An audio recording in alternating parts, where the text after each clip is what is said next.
A sickly daughter is just a waste and of no use. I don't need such a child. You're a childless couple, so it's perfect for you, right? Be grateful to your sister. My sister came to our house and said that to me. Did the poor niece, who seemed to realize she was being abandoned by her mother, look like she was about to cry? Ever since she was born, my sister, who was allowed to do whatever she wanted, remained mentally a 3-year-old, even after becoming an adult, getting married, and having a child. Eventually, tired of my sister's whims, her husband abandoned her, and she returned to our parents' home. Now she's trying to remarry and is dumping her daughter on me because she's in the way. 11 years later, my sister, who had remarried a company president and was strutting around as the president's wife, came back to me. She looked nothing like a president's wife, shabby and emitting a foul smell. My sister who abandoned her daughter now shamelessly asked for help, but my sister's evil schemes were exposed, leading to even more tragedy for my sister and her husband. I'm a married woman in my late 20s. I have one older sister. My sister was born sickly and grew up believing it was her right to monopolize our parents' love. Our parents, feeling guilty about her frailty, never said no to her whims. It might have been okay until I was born. By the time I was old enough to understand, our house was completely centered around my sister. As I grew up and started asserting myself, our parents always made me give in. Because my sister was sickly and pitiable, it was only natural for me, the healthy one, to endure, they said. I understood that as a child. But I began to question why I always had to endure everything after I started kindergarten and realized that not everything revolved around my family. Expanding my connections beyond my parents and sister, I learned that there were people enduring hardships while living their lives with strength, despite not being sickly like my sister. My sister was beautiful and always indoors, so she was pale. People who didn't know her true nature often said she was like a frail, beautiful girl, and she seemed quite pleased with that. She knew exactly how to gain sympathy and favor from others. At home, she was a selfish princess, but in front of others, she played the role of a caring, considerate sister who endured and persevered. Those unaware of her true nature were easily deceived. Until I went to kindergarten. I never had anything of my own. I never had personal belongings because everything was hand-me-downs from my sister. In nicer terms, they were my sister's cast-offs, but she hated the idea of her things being passed on to me. So she would deliberately damage or dirty them. You're using my cast-offs? How dare you take things from a sickly person like me? That's why I make them unusable. She would dirty or cut them right in front of me. Naturally, my parents noticed the torn clothes, but my sister would coolly claim that I didn't want her hand-me-downs and tore them up in front of her. My parents said they wouldn't buy new things for a child who didn't take care of them, so I had to wear those tattered clothes. You should be grateful and wear what your sickly sister gave you with care. When I went out in torn clothes, some neighbors worried if I was being mistreated. When I repeated what my sister told me to say, they would praise me as a good, sister-loving child and sometimes mend the torn parts for me. When I started kindergarten, my parents couldn't keep up the pretense and finally bought me clothes, a bag, and other necessities. My sister had never been to kindergarten due to her frailty, so there were no hand-me-downs. I was thrilled to finally have clothes and a bag of my own. But my sister resented that I went to kindergarten and had things she never got. She often took my bag and lunchbox. But the next day, when I wasn't ready for kindergarten, the already busy mornings became even more hectic, and suspicion turned towards her. Then she would coolly claim she saw me put them in a different place, shifting the blame to me. I was scolded harshly by my mother. That's when I realized. Not only should I not defy my sister, but I also couldn't show off or be happy in front of her. I had to stay quiet and suppress my existence in front of her to avoid her wrath. That's when I realized I had no place in this house. When I was in elementary school, they started to find effective medications for my sister's illness. After trying various ones, she recovered to the point of having a healthy body. She began to attend sports activities, which she often missed before, without any difficulty. However, she didn't want to let go of the family life that had always revolved around her. Like the time we went to buy a backpack for me. My sister wanted a new one because she was bored of her current one, saying the old one would be fine for me. My parents thought it was unfair that I was the only one with a hand-me-down when everyone else had brand new backpacks. It was the same with new stationery and clothes. As for clothes, my sister was slim, and I had grown more as per my age, so hand-me-downs were no longer practical. My parents, who had always prioritized my sickly sister, began treating us more equally as she recovered.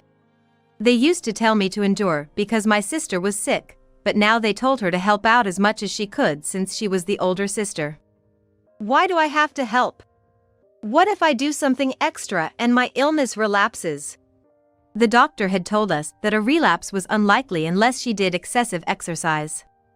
But my sister resisted, throwing things nearby or screaming so loudly it could be heard by neighbors when our parents didn't listen to her. Eventually, her demands were often met. Interestingly, the screams she made were blamed on my tantrums or selfishness. When it became a problem at school and in the neighborhood, everyone believed it was me causing trouble, praising my sister for putting up with a difficult younger sibling. I thought to myself, they don't know anything, yet they make such baseless comments. When my sister graduated from elementary school, I was relieved that we wouldn't be in the same school anymore. In middle school, where she had already graduated, I was glad not to be compared to her. I gradually became more involved in the sports team, while she began hanging out with flashy boys from other schools. I continued the sports I started in middle school through college and got a job at a local company. My sister, although she went to college, didn't look for a job and just hung around, living off our parents' money.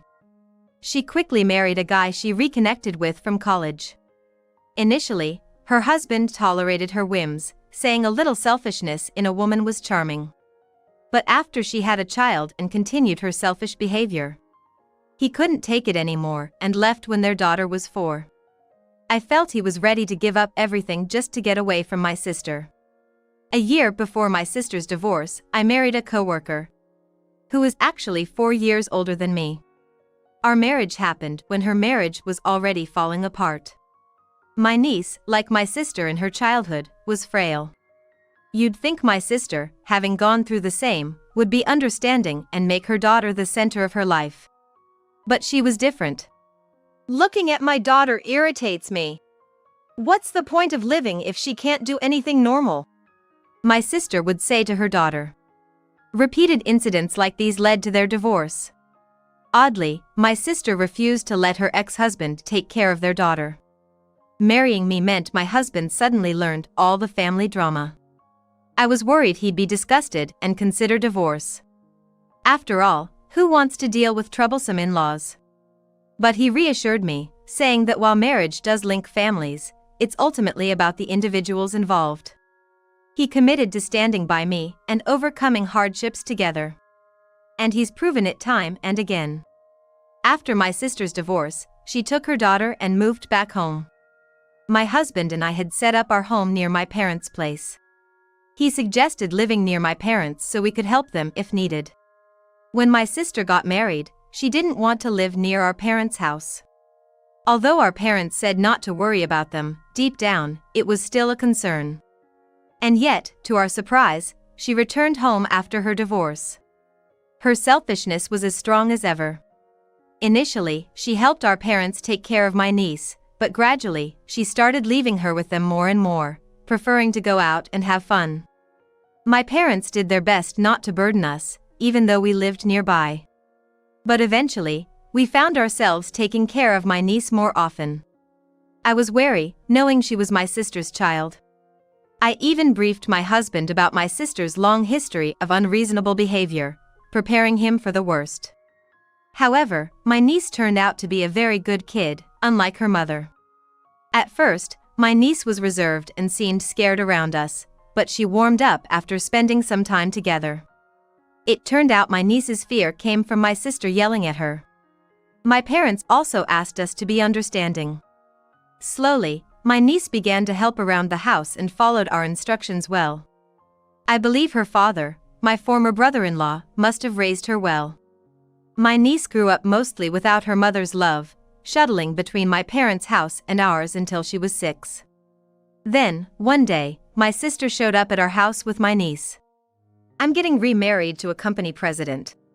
He doesn't want a sickly child because they're just money pits and bad luck. Take this child for my happiness." I realized my sister's selfishness was kicking in again. When I asked if our parents knew about this, she retorted that it was none of my business. And she insisted I should just do as told. "Don't tell her father either. Officially, she's staying with me, and you childless folks are kindly helping out. Let's stick to that story." I was dumbfounded. My niece, who may not have understood everything, clearly knew she was being abandoned by her mother. How pitiful it was that even such a horrible mother meant something to her. "If you're going to push her off on us, then we won't just be part-time caretakers for our niece. We will legally adopt her and raise her as our own child," I declared, without consulting my husband, that if my sister was pushing her off on us, we wouldn't just be part-time caretakers. My husband, who happened to overhear, was also furious at my sister's attitude and agreed with my decision. He added that ultimately, it was up to my niece. "No way. If her father finds out, I won't get child support. Remember, don't tell him about the remarriage." What? I couldn't believe what I was hearing. My sister nonchalantly revealed that she refused to let her ex-husband have custody because she was receiving child support, which she wasn't using for my niece but for her own leisure. Apparently, even our parents didn't know this. She threatened me not to tell anyone, hoping to continue receiving child support while dumping the actual care on us. I was astounded by her audacity and nonsense. I knew we had to get her to agree to the adoption, or my niece would continue to be a pawn in her games. I was determined not to let my niece suffer like I did. My husband suggested, as long as nobody tells, he won't find out. After threatening us one more time about meddling, my sister left my niece with us and departed. We then asked my niece what she wanted. Despite being only 6, she had her own will. We wanted to respect her feelings as much as possible. And so did my parents. With tears in her eyes, she decided to become our child. Those tears seemed more like tears of joy than resignation. To avoid any trouble when my sister returned, we quickly finalized the adoption process with my niece. After that, I tried to contact my sister to inform her, but she had remarried and became unreachable. "Now that I'm the president's wife, I don't want you coming to me for money. Goodbye, poor people. Don't contact me ever again." My sister's phone number and email were no longer in use. When I told our parents about this last conversation with her, they were furious to a degree I had never seen before, despite always favoring her in the past. They declared they would cut ties with her and never welcome her back home. However, they didn't need to worry. My sister never contacted them either. Little did we know, cutting off contact with us would lead to an unbelievable turn of events, but that would happen a bit later. We raised my niece with love and sometimes strictness, as if she were our own daughter. She grew up to be a sincere, kind, and well-rounded child. During this time, I gave birth to a healthy baby boy. My niece treated him as her real brother and actively participated in his care. Her frail health, a concern since her childhood, improved under the care of my sister's former doctor. By middle school, she had developed physically like her peers and became stronger. The doctor mentioned that environmental factors can contribute to frail health. My sister relegated my sickly niece to the position of a burdensome child and neglected to improve her condition. It might have been why it took so long for my niece to get stronger. As she grew healthier, my niece became more proactive in absorbing various experiences. We encouraged her interests, without forcing anything on her. We wanted her to learn that it's sometimes necessary to give up, as not every experience is a waste of time. This perspective might come from my own youth spent in sports, where injuries are common and you have to decide whether to continue or take a different path. I struggled with various concerns, but in the end, it's up to me to make the decision. Ultimately, it's up to the individual to decide and take responsibility for their choices. I asked my niece if she was ready to take responsibility for quitting something midway and if she would have no regrets or blame others for her decisions. She assured us that any decision she made was her own responsibility, so we didn't say anything more. My niece tried various sports but didn't excel beyond the average level. Though my husband and I are sports enthusiasts, we never pushed our interests on her. She was creative and quick-witted, excelling in her studies and always among the top students. She went to a private high school known for its unique educational approach that focused not only on academics but also on nurturing each student's individuality. At this school, my niece and a friend became passionate about developing a new product. Initially, they provided their prototype, a groundbreaking new product born from their combined experiences, to hospitals and nursing homes. My niece, though healthier, still had difficulty hearing in one ear and occasionally used a hearing aid. She had been teased in elementary school for it, and her friend's grandmother refused to wear a hearing aid, calling it unattractive, which led to communication difficulties and family conflicts. That's when they came up with the idea. What if hearing aids were cute or stylish accessories? They began by attaching their designs to existing hearing aids, which unexpectedly gained popularity.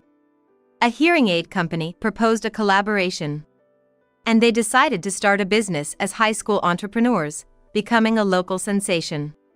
Their product was featured in the regional newspaper and later introduced on local television. Word of mouth about my niece's business spread, and profits soared. There were even requests for stylish canes, not just hearing aids. My niece managed to balance business and studies, reaching her senior year of high school without neglecting either. It was a fulfilling 3 years for both her and us, her adoptive parents. It had been 11 years since she became our daughter. We hadn't heard from my sister in all this time, so we thought we'd never see her again. Then, out of the blue, my sister contacted us when only my niece was home. My niece answered the phone, not knowing it was her biological mother. Our home phone has settings to block nuisance calls. Since there was no alert, my niece inadvertently answered it. My niece wouldn't say exactly what my sister said, but she expressed a desire to meet my sister. My husband and I were torn. Could it be that despite everything, she still yearned for her biological mother? We debated whether it was right for us to have a say in this, worrying if it was arrogant of us. Eventually, we decided to respect my niece's wishes but requested to be present if she met her mother. We waited at the designated place and time, and a drastically changed sister appeared. Her hair was dull with streaks of gray, her face gaunt and covered in blemishes, and her clothes were ill-fitting and worn. Behind her were her husband and a small child. "Look at my luck. Who would have thought my daughter would turn out to be a moneymaker?" she said with a hoarse, dry laugh. Apparently, her husband's business had failed, they lost everything, and now lived in a shabby apartment. They were struggling, waiting for discounted meals at supermarkets when my sister saw my niece on a street TV, now famous as a high school CEO. She had looked up everything about my niece, including her new product developments. It seemed she planned to leech off my niece's company, even contemplating taking it over. "Look, this is your brother. You'll be the breadwinner now. Work hard for our sake and let us live comfortably," she said, grabbing my niece's arm as if to take her away. How dare she say such things? She's not your daughter anymore, I thought to myself. I was about to warn her that I'd report it as an abduction if she tried to take her away in front of us, but my niece shouted first. "Who are you? I don't know you. Don't call yourself my mother, it's annoying. My parents are these two right here. My real brother is waiting for us at our grandparents' house." My sister became hysterical, screaming about the debt of raising her. Her habit of shrieking when things didn't go her way, even as an adult, was evident. "Is it okay to make such a scene here? If you don't back down, I can let your ex-husband hear this," I threatened, pulling out an old voice recorder. It played the conversation from 11 years ago when she abandoned my niece. including her threats about child support. My sister lunged at me for the recorder.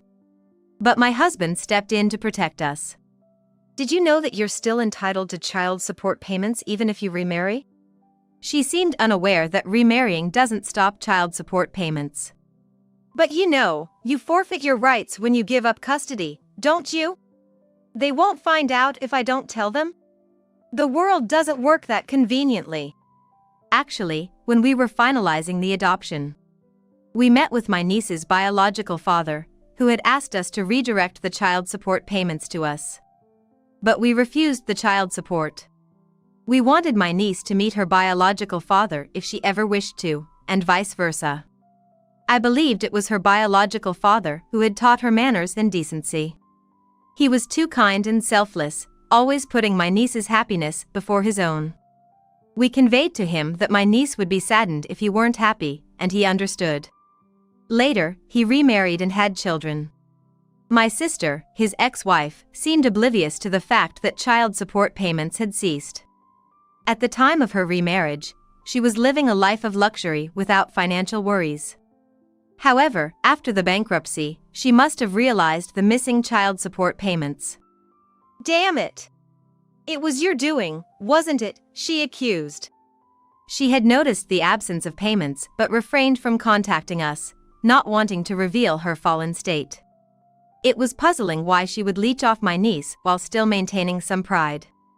Perhaps she thought her daughter would sympathize and help her out. But the misuse of child support money didn't seem to be something that could be easily addressed, as my sister was not in a state to make rational decisions. She left hastily with her young son, possibly fearing legal action from her ex-husband. Yet, my sister persisted in stalking my niece. We frequently received messages from the high school about a suspicious old woman lurking around. My sister, who, despite being in her 30s, appeared much older due to her unkempt appearance. Eventually, she was perceived as a threat by other parents and the school's security, and even reported by students. My husband ultimately confronted her, causing a commotion that attracted our neighbors. The community united to chase her away. Since then, she has avoided our neighborhood, deterred by locals brandishing brooms and bats. My sister and her husband, with their young child in tow, sought financial help from our parents, revealing that they had been parasitically living off the supposed non-existent child support. This deception, along with her lifestyle funded by child support, led to our parents cutting ties with her and kicking her out. Our mother, meticulous with finances, had kept detailed records of all the assistance provided to my sister and demanded repayment. Apparently, my mother, having been deceived, furiously demanded the return of everything she had been swindled out of. My sister and her husband, told never to show their faces again or else they'd be forced to repay the swindled money by any means necessary, never contacted us again, as they had no money to repay. My sister, still selfish, eventually abandoned her child at a facility, leaving without any words of return. She hopped from job to job, causing problems and getting fired. She stayed married, thinking she couldn't survive otherwise, while her husband, held back by his pride, struggled to find employment. They believed it was better to keep the slightly earning sister than separate. However, expecting her to be a provider was futile. Now, I hear they live on the streets, scavenging for leftovers. Meanwhile, our family, firmly grounded, enjoys fulfilling days. My niece is soon to take her college entrance exams, aspiring to study business management abroad and expand her current business. I wholeheartedly support her in these endeavors.